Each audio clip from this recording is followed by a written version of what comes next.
You want to pathologize me? Knock yourself out. Faithfully counting every leaf marked deficit, but missing the whole damn forest we know locally as survival.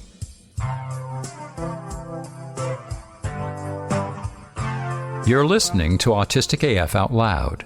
One voice, raw, real, fiercely neurodivergent. Since 1953. Season 5, Episode 5. Doc, you got us all wrong. Part 1, Autistic Resilience. Deficits or strengths? Survival or thriving? Pathology or inborn natural autistic behavior? We turn the diagnostic telescope around. Let's focus on the forest of resilience behind every leaf labeled deficit. An experimental multi-part series, all around 10 minutes, because some neurodivergent listeners like to binge in small bites. Or you can download Part 1 and Part 2 at once. For listeners who crave the whole enchilada in one sitting, just one autistic elder's truth.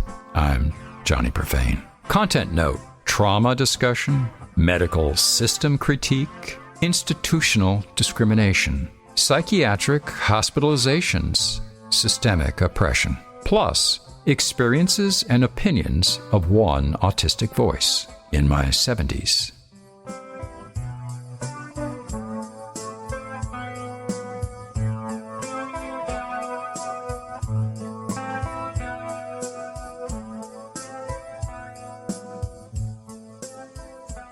What I tell any therapist, any caregiver, first session. I have survived physical and sexual abuse from family and schoolmates, bullying by teachers and fellow students, second grade through high school, multiple professional crashes in multiple careers, at least a dozen firings, 2 evictions, 1 bankruptcy, dozens of major household moves, few friends, and 2 divorces, 3 living togethers, and a couple of serious relationships that, well, weren't.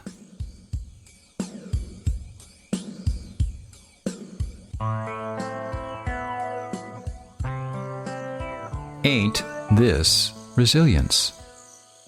Resilience, you know, that cap and gown term pros use for getting knocked down 7 times, stubbornly getting up 8.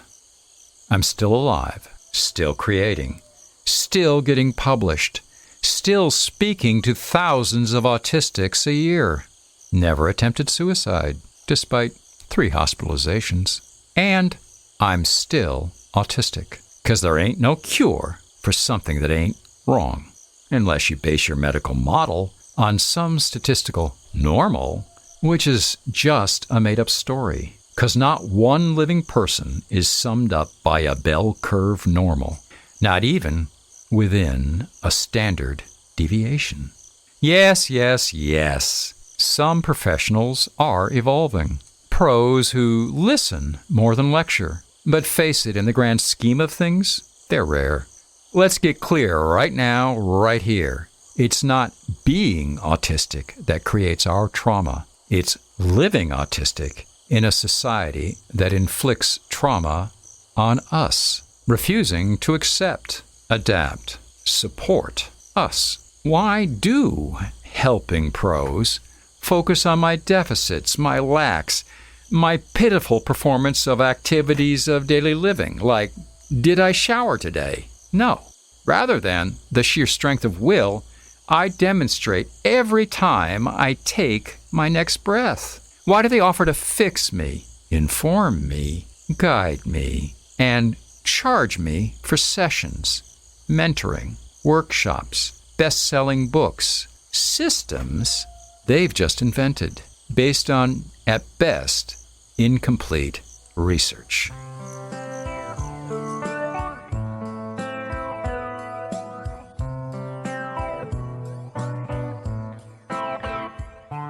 You know social media. If you like and share this podcast, a lot more people will check it out. You can do a lot of good with just one click. You want to pathologize me? Knock yourself out. Turn my every inborn neurodivergent characteristic into a disease. You do have powerful diagnostic tools, but you're looking through that diagnostic telescope backwards, faithfully counting every leaf marked deficit, but missing the whole damn forest that we know locally as survival. Like my failure to maintain eye contact, a social deficit. Right. Completely missing how that survival skill lets me process your words without painful sensory overload. My form of my respect for you. Go ahead and use professionally, objectively disempowering terms like comorbidity, betraying your bias that my very way of being is, in your eyes, a disease. And then riff on. Elaborate away. Pathological demand avoidance, obsessive compulsive disorder, borderline personality disorder, and on, and on, and on. Truth? Every diagnosis, just another survival mechanism, not symptoms of autism, responses to how society treats autism, behaviors that kept me alive in your world, while you obsess over what's wrong with me.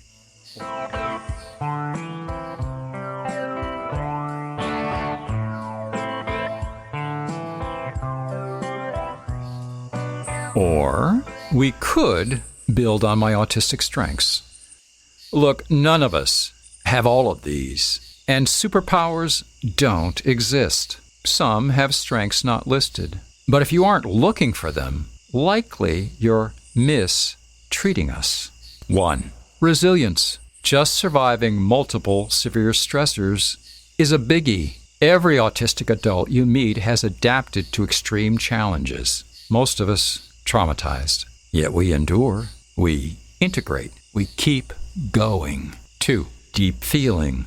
Pros call them mood swings. We call it feeling everything. Deeply. Depth that drives our creativity in science, art, writing, becoming lunatic billionaires, or the cool neighbor next door. It's not a flaw, it's fuel. 3. Survival skills. My life, my continued existence is my proof, just as any autistic adult's life is. We've survived devastating life events with inner strength and coping strategies. These aren't skills most professionals understand, not even some neurodivergent practitioners, because these skills are linked to how our individual autistic minds work, which is, in fact, different, not just from most humans, from each other, too. 4. Creative persistence. Every autistic person knows this pull, our passionate focus on our interests, grabbing us deeper than hunger. We don't just see details, no matter what TV tells you. We work on wide canvases. We create, we build, we solve. That's strength. 5. Living with extremes. My knee surgeon was shocked. You walked 2 miles a day on a torn meniscus? Yes, but a light touch on my face can trigger panic. That's not contradiction. That's how we survive. We may get sensory warnings earlier than most. Yet, we handle what breaks others daily. 6. Hidden adaptability. Look at my life changes, jobs, homes, relationships. Society labels us as rigid. Truth is, we adapt constantly. We got no choice. Yet we persevere. We keep doing. That's not weakness. That's strength. 7. Processing power. We take in everything, process it deeply, yet live through emotional and sensory experiences that would derail most people. We keep going, keep growing. That's not dysfunction. That's determination. Coming directly from, not despite, our neurodivergent cognition. 8. Spectrum of strength. Maybe resilience is a spectrum too. And some of us autistics crank it up past 11. Not weakness from disability, strength from difference. Turning autistic stereotypes upside down yet again.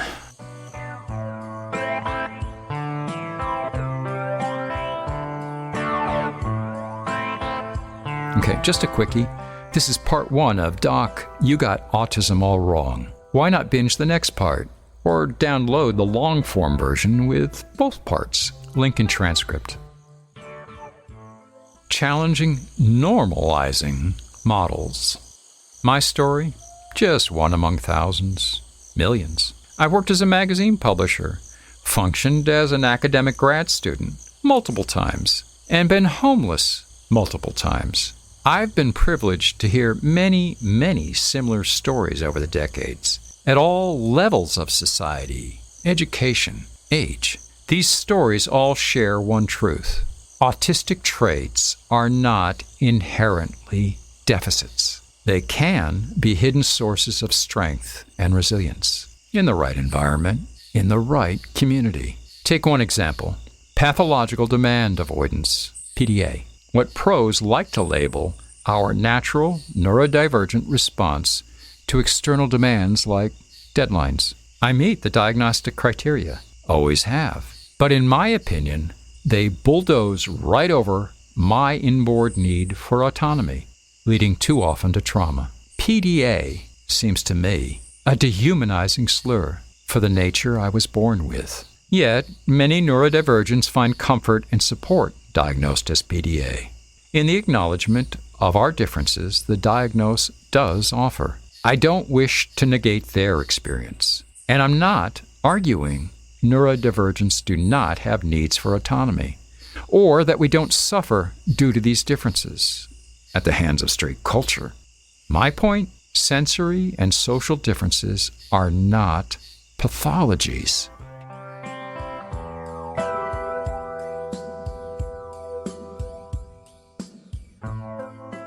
It's like dogs noticing that cats are more hyper than canines.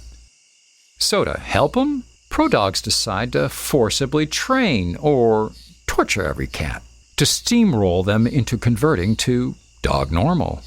We are human, autistic humans. We need what all humans need to build on our strengths, to find our nurturing environments, to choose our supportive communities. We just accomplish these things differently. Look, I'm fighting the whole normative narrative, which demands any difference must be cured, or at least fixed. And I'm not keen on neurodivergent-based attempts to band-aid the problem by simply defining a new normal for autistics and other neurodivergents. Just another standard we may fail to live up to. Frankly, I'm calling for a strengths-based, non-normative psychology for all neurodivergents, a theme I develop in this series and future podcasts. How we might replace CBT and similar treatments with more neurodivergent-centered alternatives. So, where do we start this revolution?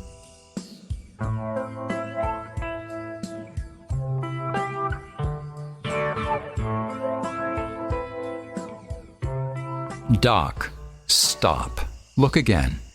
At the big picture this time. See those brilliant sparks of unusual strength? Far more powerful than your deficits. Reality check. Up to now, you've just been documenting how modern consumer culture fails our neurology. In the office, in our schools, in shopping at freaking Walmart, for fuck's sake.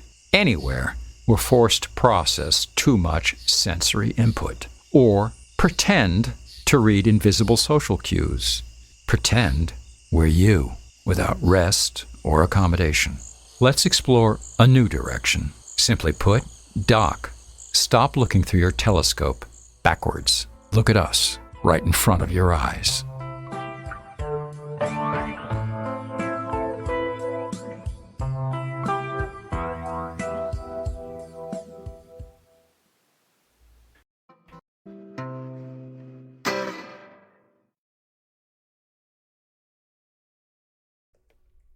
Part 2.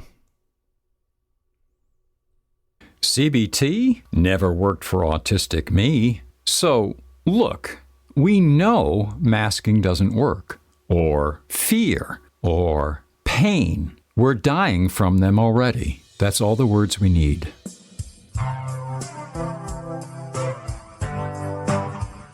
You're listening to AutisticAF Out Loud. One voice, raw, real, fiercely neurodivergent. Since 1953. Season 5, Episode 6. Doc, you got us all wrong. Part 2. CBT never worked for autistic me. Ableist agendas.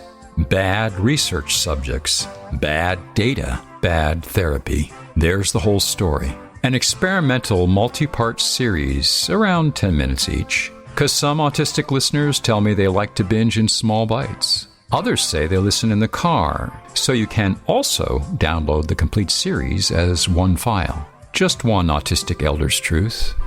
I'm Johnny Profane. Content note: trauma discussion, medical system critique, institutional discrimination, psychiatric hospitalizations, systemic oppression. Plus, the experiences and opinions of one autistic voice in my 70s.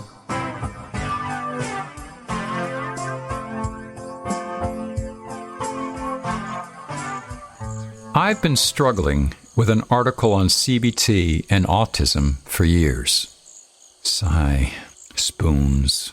A lot of reading, a lot of thinking, to come to my opinion, my thesis, that any therapy based on purely cognitive techniques, even if pros throw on some behavioral rubber band snapping special sauce on the side, it's inherently ableist, attacking the very way our autistic brains are wired, demanding abilities many neurodivergents just weren't born with.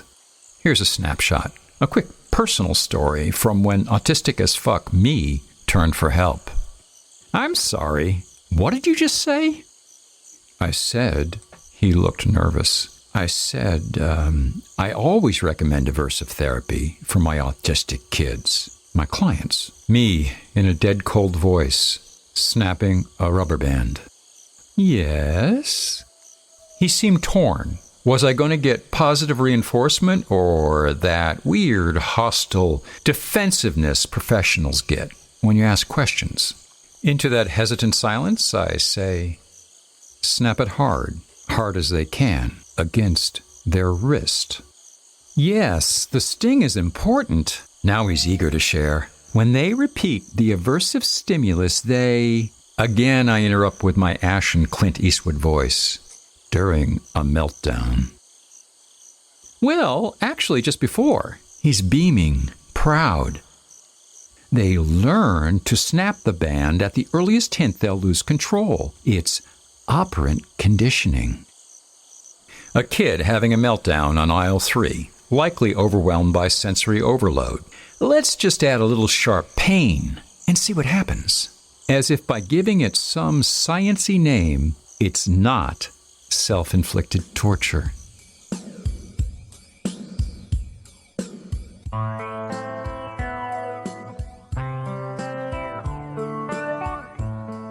Brief CBT background. Cognitive behavioral therapy emerged in the 60s, a kind of forced marriage between Beck's cognitive therapy, focused on internal thoughts, and Skinner's behavioral therapy, focused on observable behavior. Both developed studying neurotypical minds. Change your thoughts, change your feelings, change your behavior, change your life. Simple, right? Unless your brain doesn't work that way.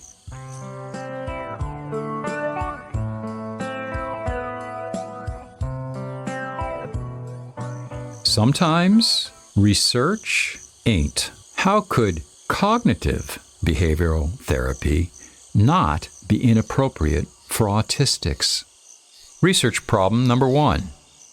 It's based on studying neurotypical populations, but we autistics think differently by definition. Problem number 2. For the foundational studies, CBT researchers used white university student subjects, for the most part, They're easy and cheap to find. But maybe 3% are autistic? Maybe? All with decent IQs and functioning student skills, even the few autistic subjects? And problem number 3 is a doozy. Many autistics survive by people-pleasing. Kids and grown-ups. We're likely to mask our true experiences to appear better or please therapists. Plus, we may have trouble perceiving and communicating our own experience. Self-reported data might not reflect our reality. Then there's one that's rarely discussed. Problem number 4. The waitlist relief effect. Most neurodivergent folks endure months or years waiting for therapy, suffering intensely. When we finally get accepted into therapy, there is overwhelming relief, elevating our mood and behavior, which distorts everything a therapist or researcher will hear. We may dial up our masking because we're scared shitless we'll lose this lifeline. Meanwhile, researchers publish, buff their nails, and attribute any self-reported improvement as proof their technique works.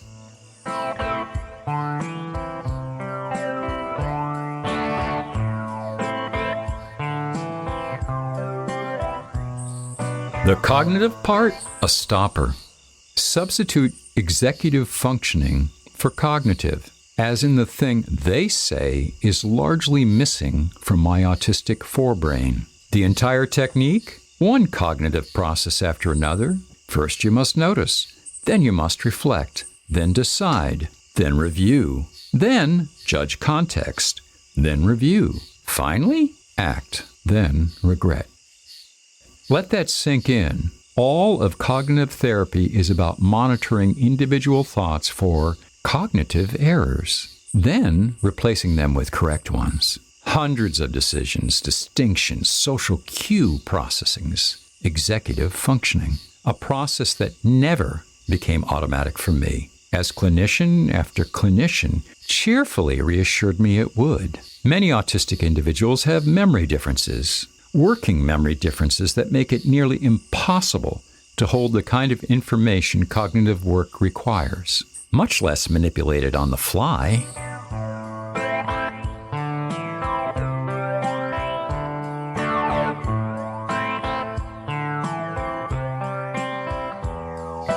Now, about behavior.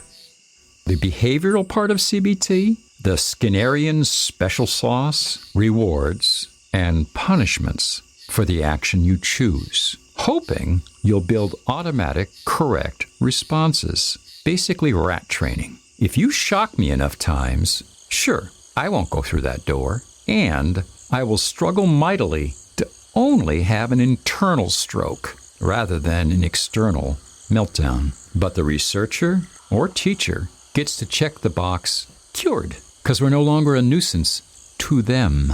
And we continue to quietly die, invisibly, politely, inside, too often, outside. That kind of aversion to fear or pain, true for every living thing at an evolutionary level above a paramecium, like rats or kids, 'cause fear works, pain works, just not the way they think.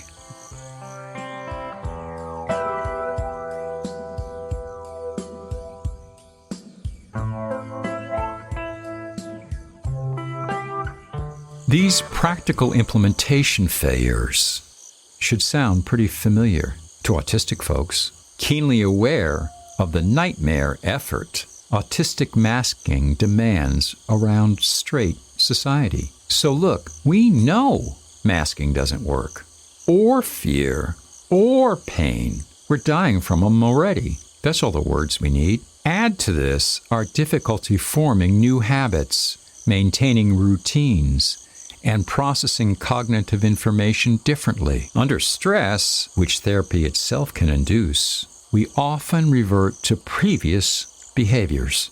Any improvements from techniques? Not bloody likely. They're ingrained as permanent muscle memory, requiring frequent refresher sessions to maintain the illusion of change and progress. As one commenter wrote, "To me, CBT has always felt inherently surface level. It's like closing a few tabs on your browser as opposed to doing a factory reset."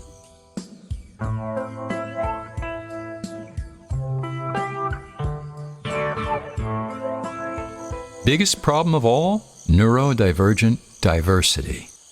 Autistic, ADHD, AUDHD, dyslexic, dyspraxic, all different cognitive profiles. Sure, we're all different from the typical population, but an autistic who also experiences ADHD thinks and acts differently than a dyslexic one, at least in my trained observation. I was a mental health social worker for 10 years. Despite these complexities, maybe because it is complex, it seems to me that CBT treats us all as if we're standard model humans with a few bugs to fix. We require generational studies of representative populations to sort this spaghetti pile out before we should be recommending these techniques on living humans, adults, and especially kids.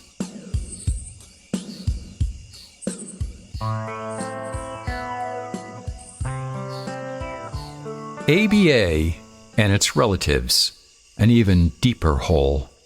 Applied Behavioral Analysis, ABA, deserves special mention. It's the behavioral therapy most parents hear about in grammar schools. What most don't know? ABA shares roots with debunked, torturous gay conversion therapy, outlawed in many states. Both were developed by O. Ivor Lovaas in the 60s. Both aim to eliminate undesirable behaviors using aversive techniques, from snapping rubber bands in the nice clinics to cattle prods in the not-so-nice facilities, punishing and suppressing behaviors that are natural to our nervous systems, behaviors that protect us from a society not built for us. ABA may have volumes of data, but it's all shaped by behaviors researchers and parents want, not what autistic children or adults need. The outcomes measured? Eye contact, sitting still, verbal responses, not internal autistic well-being. It's important to understand one simple point. Data is not science. How you frame your research or experiment, how you gather your data, how you choose how many subjects and whom, when you choose to gather data, how you interpret your data, how you present your data. All these impact its validity and value. ABA and all its camouflaged cousins fall down on this core scientific truth. Bottom line, when former ABA children grow up, many report trauma, PTSD, anxiety, depression, self-harm.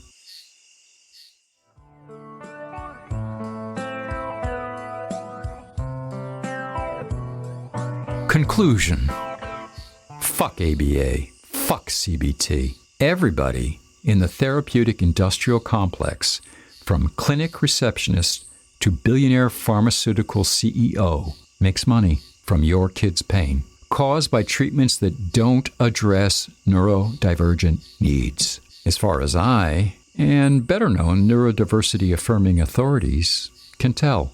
Strong words? You betcha. Because minds and lives are at stake. We need therapies that work with our neurology, not against it, that build on our strengths instead of calling us coolly, professionally, pathologizing names. In Part 3, we'll really bring this all home, how labeling our intrinsic differences as disease is about as anti-therapeutic as you can get. We'll explore PDA, not every difference is a disease, and really raise a ruckus.